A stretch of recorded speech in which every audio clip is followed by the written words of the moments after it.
শ্লীলতাহানির অভিযোগ চতুর্থ শ্রেণীর এক কর্মীর বিরুদ্ধে।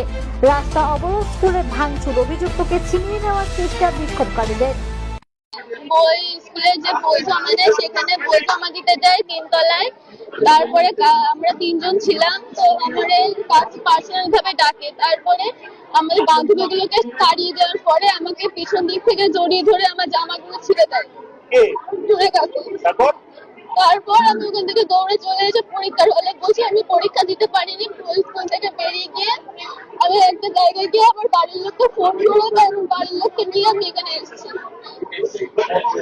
পুলিশে নিয়ে গেছে? জানি না, আমি জানি না। কি চাইছো তুমি?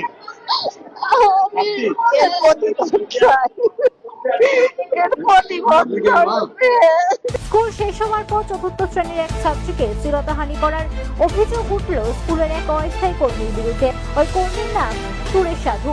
জানাজানি হতে ওই ছাত্রী এবং স্থানীয়রা এসে ভাঙচুর চালায়। মারধর করে পুলিশের হাতে তুলে দেওয়া হয় স্থানীয় এবং স্কুলের ছাত্রছাত্রীরা।